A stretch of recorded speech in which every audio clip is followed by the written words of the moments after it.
우리 함께 기도해 주 앞에 나와 무릎 꿇고 긍휼 베푸시는 주 하늘을 향해 두 손 들고 하늘 문이 열리고 은혜의 비추기 이 땅 가득 내리도록 마침내 주 오셔서 의의 비추기 우리 위에 부으시도록 우리 함께 기도해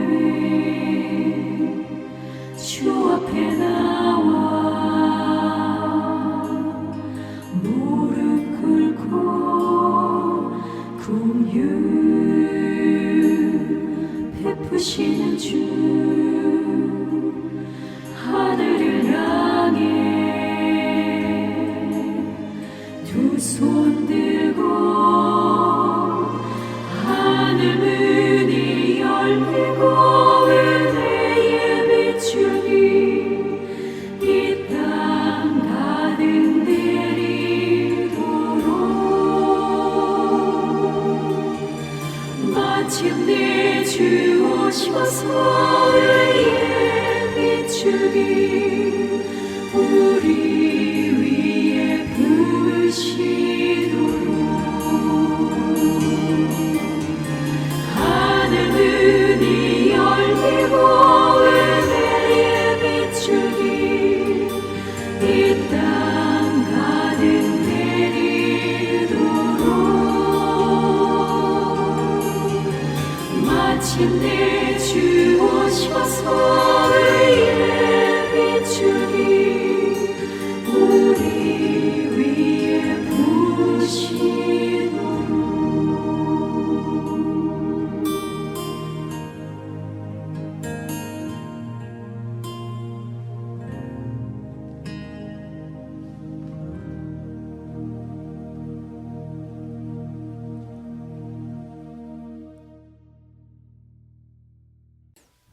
우리에게 주시는 말씀은 출애굽기 20장 17절 말씀. 내 이웃의 집을 탐내지 말라. 내 이웃의 아내나 그의 남종이나 그의 여종이나 그의 소나 그의 낙이나 무릇 내 이웃의 소유를 탐내지 말라. 아멘. 오늘 이 말씀은 성숙과 탐심이라고 하는 제목으로 말씀을 나누려고 합니다. 자, 우리는 신앙생활 하면서 이런 질문을 해볼 필요가 있어요. 하나님은 내 인생에 어떤 기대를 하고 계신가? 나는 하나님을 향해 기대하는 것이 있죠. 하나님 이렇게 해 주십시오. 이런 길이 열리게 해 주십시오. 이것을 갖고 싶습니다.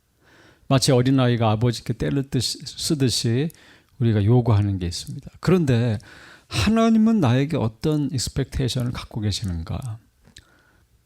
하나님은 내가 어떤 신자가, 성도가 되기를 원하시는가? 이것을 한번 생각해 볼 필요가 있습니다. 하나님은 내가 그저 어린아이와 같은 수준에 머물러 있기를 원하지 않으신다고 성경 곳곳에서 말합니다. 하나님은 내가 성숙한 자가 되기를 원하신다고 말씀한다는 것이죠. 하나님의 나를 향한 기대는 성숙이라고 하는 대답을 하는 것이 그렇게 어렵지 않을 겁니다. 하나님은 우리가 성숙한 성도가 되기를 원하시죠. 신앙생활은 그저 안정적으로 하는 것뿐만 아니라 성숙이 중요하다는 것이죠. 여러분, 교회 지도자는 누가 돼야 됩니까? 성숙한 사람이 돼야 됩니다. 누가 전도하고 누가 선교를 해야 됩니까? 성숙한 사람이 해야 됩니다. 누가 이런 질문에 다른 대답을 할 수 있겠습니까? 그러면 나는 아직 성숙하지 않기 때문에, 미성숙하기 때문에 아무것도 하지 않겠습니다. 그런 이야기를 하는 것이 아닙니다. 하나님을 믿고 그럼에도 불구하고 시작해야 됩니다. 그러나 방향은 분명합니다. 비록 지금은 내가 연약하고 부족해도 결국 정금처럼 나올 것이라고 하는 소망을 갖고 계속 앞으로 나아가야 되죠. 이스라엘이 애굽의 고통스러운 삶에서 건짐을 받은 이유를 성경은 성숙이라고 설명합니다. 성숙. 우리가 성숙한 성도 되는 것이 하나님의 분명한 뜻입니다. 하나님께서는 내 삶에 어떤 뜻을 갖고 계십니까? 근데 성경은 이미 하나님의 뜻을 말씀하고 있어요. 성숙하라. 우리가 하나님의 뜻을 붙들기 시작할 때 하나님께서 우리에게 준비하신 길이 열리기 시작하는 것을 봅니다. 우리에게 위대한 기도가 필요하지만 분명한 하나님의 뜻에 대한 작은 실천이 선행되어야 된다는 거예요.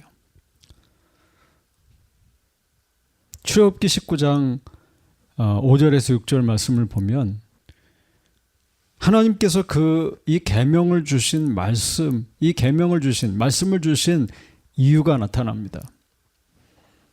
세계가 다 내게 속하였나니 너희가 내 말을 잘 듣고 내 언약을 지키면 너희는 모든 민족 중에서 내 소유가 되겠고 너희가 내게 대하여 제사장 나라가 되며 거룩한 백성이 되리라. 너는 이 말을 이스라엘 자손에게 전할지니라. 자, 이 계명을 받은 이유가 뭡니까? 우리가 하나님의 소유가 되고 하나님의 제사장 나라가 되고 거룩한 백성이 되는 거예요. 자, 성경은 이것을 뭐라고 얘기합니까? 내가 하나님의 소유가 되고 제사장 나라가 되고 거룩한 백성이 되는 것을 성경은 성숙이라고 얘기한다는 겁니다. 영적 성숙. 하나님의 소유가 되어야 된다는 거예요. 하나님 안에 있어야 된다는 겁니다. 내 인생의 가장 높은 가치에 하나님이 계셔야 합니다. 내가 하나님의 것이 되면 나는 세상의 것이 아니에요. 내가 천국 백성이 되면 나는 땅의 것이 아닙니다. 몸은 땅에 있지만 우리의 모든 중심은 하늘에 있는 거예요. 땅에 살지만 땅을 보지 않고 하늘을 구하는 자로 살아갑니다. 먹고 마시고 사는 모든 것 속에서 하나님의 영예를 생각해, 하나님의 영광을 생각한다는 거예요. 그래서 성숙한 신자는 시선이 땅에만 있지 않다는 겁니다. 세상 사람들은 다 땅만 봅니다. 땅만. 그러나 성숙한 신자는 땅만 보지 않는다는 거예요. 하늘을 보고 하늘을 알고 하늘을 소망합니다. 영원을 소망한다는 거예요. 영원. 모든 것 위에 계신 그리스도를 소망하기 시작합니다. 그리스도를 알아갑니다. 그리스도를 아는 것이 성숙한 것이라는 걸 알아요. 에베소 4장 13절 이하에 우리가 다 하나님의 아들을 믿는 것과 아는 일에 하나가 되어 온전한 사람을 이루어 그리스도의 장성한 분량이 충만한 데까지 이르리니 이는 우리가 이제부터 어린아이가 되지 아니하여 사람의 속임수와 간사한 유혹에 빠져 온갖 교훈의 풍조에 밀려 요동하지 않게 하려 합니다. 하나님은 분명히 우리가 어떤 영적 어린아이로 살아가는 것을 원치 않으신다는 것을 우리가 발견합니다. 하나님 우리가 성숙한 사람이 되기 원해요. 근데 성숙은 하나님을 알아야 돼요. 하나님의 아들을 믿을 뿐만 아니라 하나님의 아들을 아는 상태예요. 그게 성숙이에요. 귀로만 듣던 하나님을 보고 알게 되는 거예요. 날마다 새롭게 하나님을 아는 거예요. 하나님의 아들을 알고 하나님의 아들을 믿고 그래서 온전한 장성한 사람이 되라고 합니다. 지식이 새로워지고 믿음이 새로워지라는 거예요. 이것이 성숙입니다. 계속적으로 영적인 생수가 부어지고 흘러가는 삶을 말해요. 과거에 만족하지 않고, 과거 현신에 만족하지 않고, 되새김질하는 것에 만족하지 않고, 새로운 부대가 되고 새로운 포도주를 받는, 좀 하나님께서 주신 넘치는 깨달음을 얻는 그런 진리 안에 변하지 않는 진리 안에 거하는 자가 되라고 말한다는 겁니다. 요한일서는 하나님을 아는 자가 성숙한 자라고 가르쳐요. 영적인 아비라고 얘기합니다. 여러분, 하나님이 우리를 향한 기대는 분명해요. 우리가 영적으로 성숙한 자가 되는 겁니다. 어린아이가 되지 않는 겁니다. 갈라디아서에서 말하는 것처럼 성령을 따라 살면 아들을 통해서 아버지를 만나고 경험하고 새롭게 날마다 그분을 만나는 그런 삶. 그래서 하나님을 고백하고 찬양하고 하나님의 인도하심을 경험하고 주권을 인정하는 이런 일들이 여러분의 삶의 모든 영역에서 하나님의 말씀이 이루어지는 것을 보기를 원하신다는 거예요. 그것이 이전 수준이 더 깊어지고 더 넓어지고 하나님과 그 투명한 관계 안의 삶, 숨길 것이 없는, 하나님을 더 갈망하고 하나님을 더 소망하는 그런 축복된 삶, 성숙한 삶을 살라는 겁니다. 그런데 이 성숙한 사람, 정말 예수님을 잘 알고 잘 믿는 사람은 도대체 어떤 사람이냐 이겁니다. 오늘 이 말씀 우리에게 이렇게 얘기해요. 탐심을 버리는 사람이다, 이렇게 얘기해요. 탐심을 버리는 사람이다. 내 이웃의 집을 탐내지 말라. 내 이웃의 아내나 그의 남종이나 그의 여종이나 그의 소나 그의 나귀나 무릇 내 이웃의 소유를 탐내지 말라 그랬어요. 탐심을 버리는 삶을 살라는 거예요. 여러분, 사실 탐심을 갖는 것, 남의 것을 탐내는 것, 남의 것을 탐내는 것과 성숙은 양극단에 있어요. 탐심은 우리를 과거로 끌고 갑니다. 마치 광야에 나온 이스라엘 백성이 애굽의 고깃가마를 생각하는 것과 똑같은 거예요. 탐심이라는 것은. 그들은 광야에서 죽었습니다. 탐내지 않고 사는 것 누구나 다 아는 얘기입니다. 예수 믿지 않는 사람들도 탐내지 말라고 서로 가르칩니다. 불교도요, 마음을 비우라고 자꾸 가르칩니다. 다른 종교를 보니까 포기하라고 가르쳐요. 비우라고 그래요. 그런데 우리가 말씀을 통해서 이 내용을 들을 때 우리는 이것이 굉장히 다르게 들린다는 것을 발견한다는 거예요. 로마서 7장 7절은 이렇게 얘기하죠.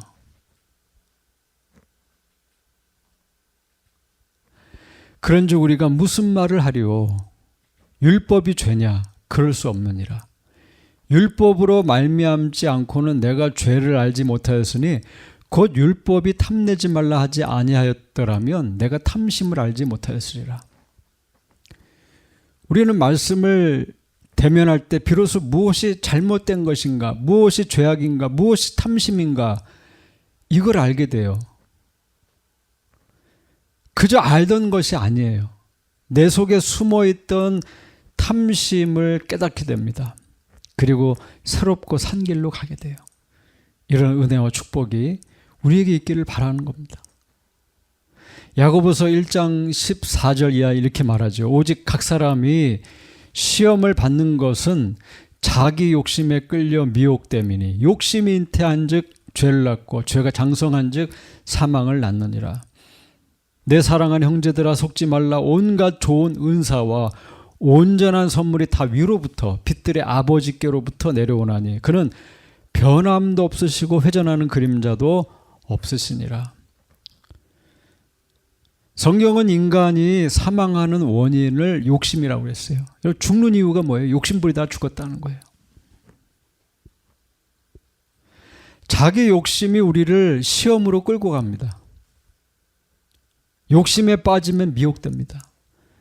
욕심이 죄를 낳습니다. 그 욕심이 자라고 또 자라나요. 결국 그 욕심이 나를 죽음으로 끌고 간다는 거예요. 왜 하나님의 계명이 탐심을 계명의 마지막에 놓고 설명할까요? 탐심은 우리를 죽음으로 끌고 들어가기 때문이에요. 이것은 생명에 관한 문제이기 때문이에요. 이 10번째 계명에 드러난 것은 탐심, 즉 소유에 대한 문제예요. 갖는 거 있잖아요. 남의 집, 남의 소유, 이거 탐내지 말라. 그러나 그 중심에는 뭐가 있냐면 생명의 문제, 교회 공동체에 대해서 말하고 있다는 거예요. 여러분, 이 말씀은 우리에게 주는 메시지, 첫 번째 메시지는 뭐냐면 탐심은 우상숭배라는 거예요. 여러분, 하나님이 가장 싫어하는 게 우상숭배. 탐심은 우상숭배예요. 하나님을 좀 섬기면서 좀 욕심 낼 수 있지 않습니까? 사람이 더 욕심 있는 거 아닙니까? 그게 어떻게 우상숭배까지 됩니까? 이렇게 질문할 수 있어요. 그러나 성경은 아주 분명하게 말합니다. 당신이 지금 욕심을 부리고 있습니까? 탐심을 갖고 있습니까? 이것의 근원은 우상숭배입니다. 골로새서 3장 1절에서 5절을 보면 이렇게 말하지요. 그러므로 너희가 그리스도와 함께 다시 살리심을 받았으면 위의 것을 찾으라. 거기는 그리스도께서 하나님 우편에 앉아 계시느니라. 위의 것을 생각하고 땅의 것을 생각하지 말라. 이는 너희가 죽었고 너희 생명이 그리스도와 함께 하나님 안에 감추어졌습니다. 우리 생명이신 그리스도께서 나타나실 그때에 너희도 그와 함께 영광 중에 나타나리라. 그러므로 땅에 있는 지체를 죽이라. 곧 음란과 부정과 사욕과 악한 정욕과 탐심이니 탐심은 우상숭배니라. 탐심은 뭡니까? 탐심은 우상숭배예요. 여러분, 하나님의 계명은 뭘로 시작했어요? 우상숭배하지 말라로 시작했습니다. 그리고 마지막에는 그 우상을 만드는 근원을 말하는 거예요. 왜 당신은 우상을 만드냐 이거예요. 왜 돈을 우상으로 섬기냐 이거예요. 왜 물질을 우상으로 섬기냐 이거예요. 당신의 내면에 뭐가 있습니까? 탐심이 있다는 거예요. 내 안에 있는 하나님이 원하지 않으신 탐심과 욕심과 욕망,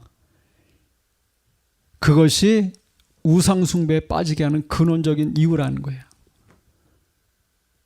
당신을 죽이는 게 뭐냐? 탐심이라는 거예요.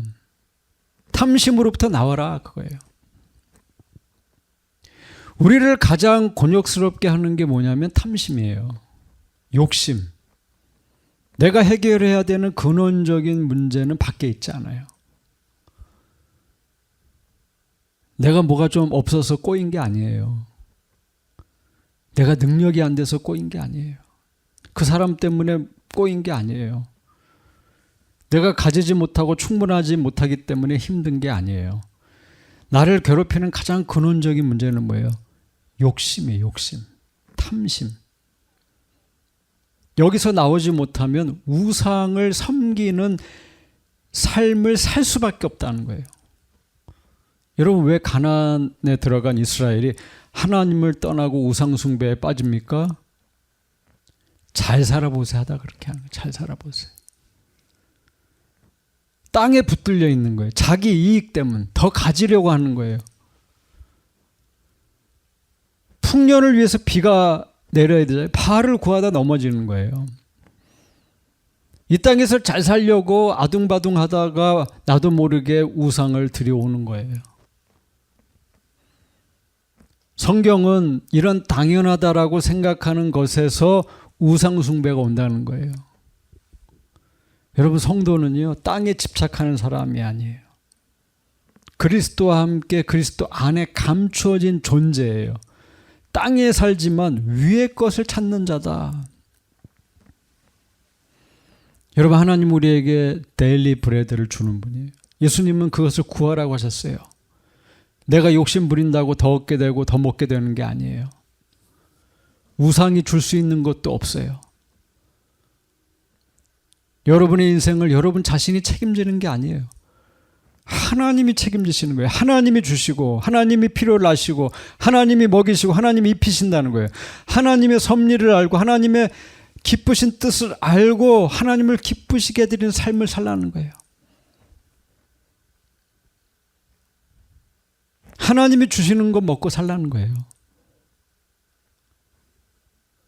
우리는 부활의 몸을 입을 그날을 기억하라 해야 되는 자들이에요. 우리는 부활할 것을 꿈꾸는 자예요. 영적인 것과 그래서 육적인 삶을 구별할 수 있어야 돼요. 이 땅에 매여 있으면 그 욕심과 탐심은 우리를 우상숭배에서 벗어나지 못하게 합니다. 그러므로 우리가 무엇을 생각해야 돼요? 그 탐심을 버리라 그래. 탐심을 버리라. 하나님을 섬겨라 그래. 하나님을 섬겨라. 현대 많은 사람들은 만몬, 돈을 섬깁니다. 소유에 대한 갈망, 물질에 대한 갈망, 사람에 대한 갈망. 여기서 만족할 것인가 아니면 하나님을 갈망하고 하나님으로부터 만족을 찾을 것인가 선택을 해야 돼요. 탐내지 말라. 이 말씀 안에 누구를 찾고 섬길 것인가? 당신은 누구를 섬길 것인가? 어디에 집중할 것인가? 누가 나를 풍요롭게 할 것인가? 내 인생 누가 책임져 줄 것인가? 정말 하늘과 땅과 모든 것을 지으신 전능하신 하나님을 믿는가 이거예요. 아니면 또 다른 만족을 찾고 있는가? 바알이 주는, 우상이 주는 물질과 축복을 거절할 수 있는가 하는 거예요. 누가복음 12장 13절 이하의 말씀을 보면 무리 중에 한 사람이 예수님 앞에 나와서 말합니다. 선생님, 내 형을 명하여 유산을 나와 나누게 해주십시오.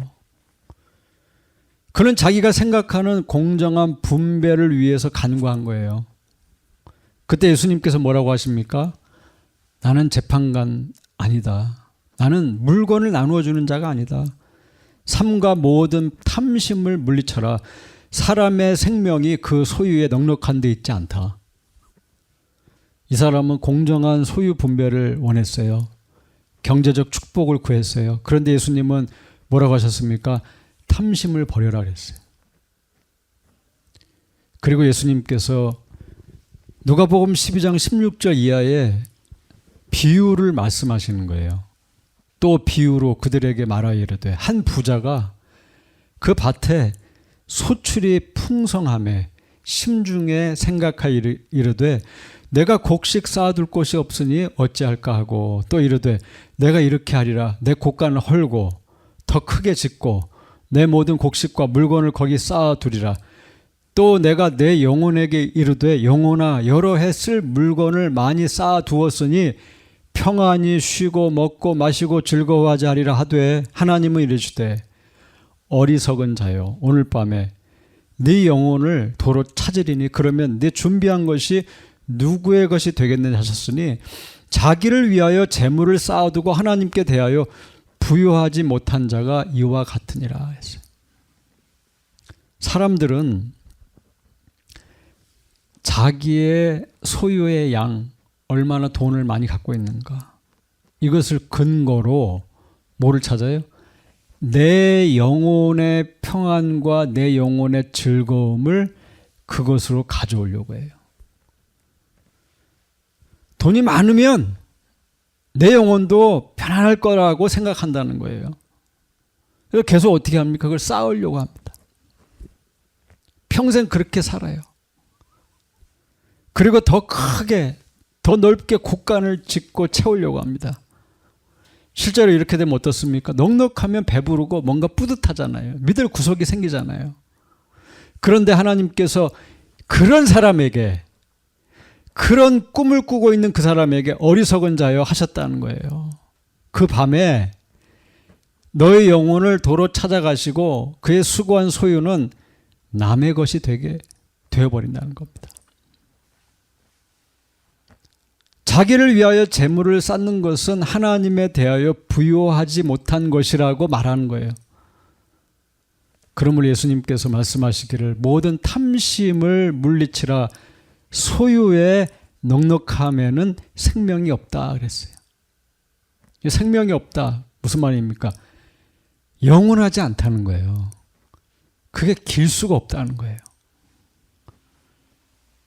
우리는 살면서 더 쌓기를 원하죠. 그 누구도 부인할 수 없는 일이에요. 돈 많기를 원해요. 부자 되기를 원해요. 나도 모르게 그리고 그 소유에 기대어서 평안을 찾습니다. 주님은 그래요. 너는 이 땅에서 소유에 부유한 자가 되겠는가? 아니면 하나님께 대하여 부유한 자가 되겠는가? 여러분 선택하셔야 돼요. 너무 극단적인 얘기가 아닌가 생각할 수 있어요. 그러나 인간의 탐심은 끝이 보이지 않아요. 가지면 가질수록 더 갖고 싶어요. 먹으면 먹을수록 더 맛있는 것, 더 큰 집, 더 좋은 차, 다 자기 욕심을 채우는 거예요. 미래를 보장받고 싶어 하는 거예요. 리타이어해서도 다 보장받고 싶은 거예요. 그러나 주님 말씀하세요. 먼저 그의 나라와 의를 구하라. 우리는 이 땅에서 다 준비되면 누리면서 하나님 나라를 위해서 뭔가를 하겠습니다 합니다. 더 넓고 안전한 길을 구합니다. 그리고 헌신을 약속해요. 그러나 주님은 네 소유가 아니라 너의 돈이 아니라 먼저 그의 나라와 의를 구하라. 소유에 대한 투자가 생명에 대한 투자가 될 수 없어요. 왜요? 소유에 대한 끝없는 갈망은 그 속에 탐심이 도사리고 있다는 거예요. 탐심. 결국 우리를 우상으로 끌고 가서 무릎 꿇게 하는 거예요. 여러분 바울이 말한 것을 기억하십시오. 바울 선생님이 뭐라고 했어요? 자족하기를 배우라. 자족하기를 배우라. 때로 살면서 부하기도 하고 가난하기도 한 거예요. 그래서 그리스도 안에서 모든 것을 할 수 있는 자족하는 삶을 살라. 저와 여러분이 자기 처지에 감사할 수 있는, 날마다 감사할 수 있는 은혜가 있기를 원한다는 거예요. 언제든지 그의 나라와 의를 먼저 구하기를 바란다는 거예요. 마태복음 6장을 보면 예수님의 산상수훈은 이렇게 말씀합니다. 내 보물이 있는 그곳에 내 마음도 있느니라. 그래서 오직 너를 위하여 보물을 땅이 아닌 하늘에 쌓아두라. 왜요? 하늘은 좀이나 동록에 해하지 못하며 도둑이 구멍을 뚫지 못하고 도둑질도 못한다고 했습니다. 보물을 하늘에 쌓아라. 마음을 하늘에 두라. 6장 24절에 한 사람이 두 주인을 섬기지 못할 것이니 혹 이를 미워하고 저를 사랑하거나 혹 이를 중히 여기고 저를 경히 여김이라. 너희가 하나님과 재물을 겸하여 섬기지 못하느니라 했습니다. 우리는 선택을 해야 돼요. 나는 하나님을 섬길 것인가? 아니면 재물을 섬길 것인가? 소유인가 하나님인가? 재물의 마음을 빼앗기고 이 땅의 마음을 빼앗기면 반드시 염려를 하기 시작해요. 무엇을 먹을까? 무엇을 입을까? 염려합니다. 주님은 이 땅의 마음을 빼앗겨서 염려하면서 이웃의 것을 탐욕스럽게 빼앗고 있는 우리에게 말씀하시는 거예요. 그런즉 너희는 먼저 그의 나라와 의를 구하라. 그리하면 이 모든 것을 너희에게 더하시리라. 탐내지 말라. 탐내지 말라는 것은 그의 나라와 그의 의를 먼저 구하라는 거예요. 물질 만능주의의 삶을 버리고 믿음으로 살라는 거예요. 믿음으로. 그분의 나라와 의를 구하는 것을 가장 우선시하라는 거예요. 하늘의 마음을 두고 염려를 주께 맡기고 살라는 거예요. 하늘의 마음을 두고 하나님 나라의 마음을 두고 하나님의 의의 마음을 둔 사람은 자기 욕망, 탐욕을 버린다는 겁니다. 갈라디아서 5장 16절 이하는 이렇게 말하죠. 내가 이르노니 너희는 성령을 따라 행하라. 그리하면 육체의 욕심을 이루지 아니하리라. 육체의 소욕은 성령을 거스르고 성령은 육체를 거스르나니 이 둘이 서로 대적하므로 너희가 원하는 것을 하지 못하게 하려 함이니라. 너희가 만일 성령의 인도하시는 바가 되면 율법 아래에 있지 아니하리라. 육체의 일은 분명하니 곧 음행과 더러운 것과 호색과 우상 숭배와 주술과 원수 맺는 것과 분쟁과 시기와 분냄과 당짓는 것과 분열함과 이단과 투기와 술 취함과 방탕함과 또 그와 같은 것들이라.